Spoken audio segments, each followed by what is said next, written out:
BJP ಪ್ರಣಾಳಿಕೆಯಲ್ಲಿ ಘೋಷಿಸುವ ಭರವಸೆಗಳ್ಯಾವುದೂ ಈಡೇರಿಲ್ಲ.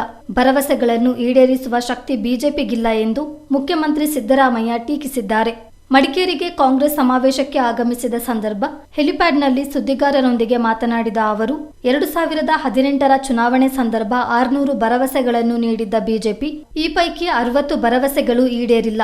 ಜನರಿಗೆ ಕೊಟ್ಟ ಭರವಸೆಗಳನ್ನು ಈ ಹಿಂದೆಯೂ ಈಡೇರಿಸಿಲ್ಲ, ಮುಂದೆಯೂ ಈಡೇರಲ್ಲ. ಕಳೆದ 10 ವರ್ಷಗಳಿಂದ ಪ್ರಧಾನಿಯಾಗಿರುವ ಮೋದಿ ದೇಶಕ್ಕೆ ಏನು ಮಾಡಿದ್ದಾರೆ ಎಂಬುದನ್ನು ಅವಲೋಕನ ಮಾಡಲಿ, ಮತ್ತೆ ಮುಂದೇನು ಎಂಬ ಯೋಚನೆ ಮಾಡೋಣ ಎಂದಿದ್ದಾರೆ. ಉದ್ಯೋಗ ಸೃಷ್ಟಿ ಮಾಡಿದ್ದಾರಾ? ರೈತರ ಆದಾಯ ಡಬಲ್ ಮಾಡಿದ್ದಾರಾ? ಮೇಕ್ ಇನ್ ಇಂಡಿಯಾ ಮಾಡಿದ್ದಾರಾ? ಅಚ್ಚೇ ದಿನ ಬಂತ ಎಂದು ಪ್ರಶ್ನಿಸಿದ್ದಾರೆ. ಈಗ ಮಾಡಿರೋ ಹೇಳಿದ್ದಾರಲ್ಲ, ಈಗ ಅವನ್ನೆಲ್ಲ ಜಾರಿ ಮಾಡಿದ್ರ? ಒಂದಿನ ಇರಲಿ, ಇಲ್ಲಿವರೆಗೆ ಮಾಡಿದ್ರಲ್ಲಪ್ಪ, ಅವು ತಾನೇ ಚರ್ಚೆ ಆಗಬೇಕಾಗಿರೋದು. 15 ಲಕ್ಷ ತಂದು ಕೊಟ್ರ, 2 ಕೋಟಿ ಉದ್ಯೋಗ ಸೃಷ್ಟಿ ಮಾಡಿದ್ರ, ರೈತರ ಆದಾಯ ಡಬಲ್ ಮಾಡಿದ್ರ, ಮೇಕ್ ಇನ್ ಇಂಡಿಯಾ ಮಾಡಿದ್ರ, ಅಚ್ಚೇ ದಿನ ಆಯೋಗ ಅಂತ ಹೇಳಿದ್ರು ಬಂತ? ಎಲ್ಲ ಆಹಾರ ಪದಾರ್ಥಗಳು, ಅಗತ್ಯ ವಸ್ತುಗಳ ಬೆಲೆಗಳೆಲ್ಲ ಕಡಿಮೆ ಆಗ್ಬಿಟ್ವಾ? ಇಲ್ಲ, ಅವರು ಹೇಳ್ತಾರೆ. ಈಗ ಕರ್ನಾಟಕದಲ್ಲಿ 2018ರಲ್ಲಿ ಬಿಜೆಪಿಯವರು 600 ಭರವಸೆಗಳನ್ನು ಕೊಟ್ಟರು, 60 ಭರವಸೆಗಳನ್ನು ಈಡೇರಿಸ್ತಿದ್ರು. ಇದರಿಂದ ಅವರು ಭರವಸೆಗಳು ಯಾವತ್ತೂ ಈಡೇರಿಸಿಲ್ಲ, ಮುಂದೇನೂ ಈಡೇರಿಸಲ್ಲ. ಇಲ್ಲಪ್ಪ, 10 ವರ್ಷ ಆಯ್ತಲ್ಲ ಈಗ. 10 ವರ್ಷದಲ್ಲಿ ಏನು ಮಾಡಿದ್ದೀವಿ ಅನ್ನೋದು ಹೇಳಬೇಕು, ಆಮೇಲೆ ಮುಂದೆ ಮಾಡ್ತೀವಿ ಅನ್ನೋದು ಹೇಳಬೇಕು.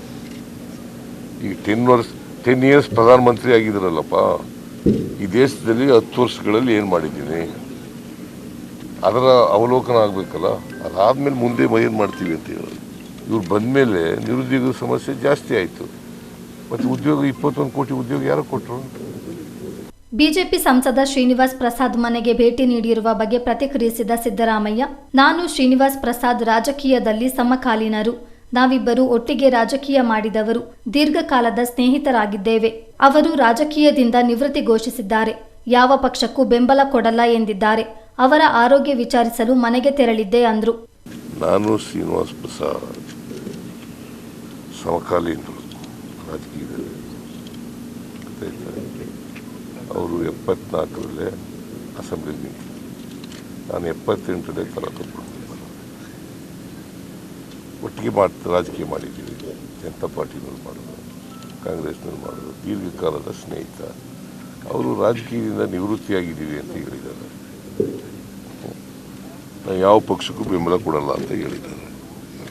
ನಾನು ಇಂಥ ಸಂದರ್ಭದಲ್ಲಿ ಹೋಗಿ ಭೇಟಿ ಮಾಡಿರೋದು ಅವ್ರನ್ನ, ಅವರ ಆರೋಗ್ಯ ವಿಚಾರಣೆ ಮಾಡಕ್ಕೆ ಹೋಗಿ. ಬೈಟ್. ಗ್ಯಾರಂಟಿ ಯೋಜನೆಗಳಿಂದ ಹಳ್ಳಿಯ ಹೆಣ್ಮಕ್ಕಳು ದಾರಿ ತಪ್ಪಿದ್ದಾರೆಂಬ ಮಾಜಿ ಸಿಎಂ ಎಚ್.ಡಿ. ಕುಮಾರಸ್ವಾಮಿ ಹೇಳಿಕೆಗೆ ಸಿದ್ದರಾಮಯ್ಯ ಗರಂ ಆಗಿದ್ದಾರೆ. ದಾರಿ ತಪ್ಪಿದ್ದಾರೆ ಅಂದ್ರೆ ಏನರ್ಥ?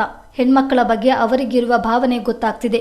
2 ಬಾರಿ ಸಿಎಂ ಆಗಿದ್ದವರು ಹೆಣ್ಮಕ್ಕಳ ಬಗ್ಗೆ ಈ ರೀತಿ ಹೇಳಿಕೆ ನೀಡೋದನ್ನ ಜನರು ಸಹಿಸಿಕೊಳ್ತಾರಾ ಅಂತ ಕಿಡಿಕಾರಿದ್ರು.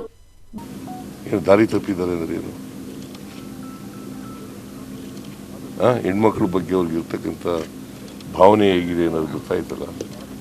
ದಾರಿ ತಪ್ಪಿದ್ದಾರೆ ಅಂದ್ರೆ ಏನಯ್ಯ? ಸ್ವಲ್ಪ ನೀವೇನಂತ ಅರ್ಥ ಮಾಡ್ಕೊಂಡಿದ್ದೀರಿ?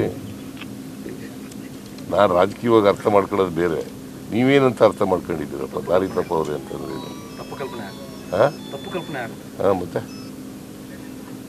ಒಬ್ಬ 2 ಸಾರಿ ಚೀಫ್ ಮಿನಿಸ್ಟರ್ ಆಗಿದ್ದವರು ಈ ಥರ ಹೆಣ್ಮಕ್ಳ ಬಗ್ಗೆ ಮಾತಾಡಿದ್ರೆ ಜನ ಸಹಿಸ್ಕೊತಾರ? ಇದನ್ನ ಹೇಳಿ ನೀವೇ.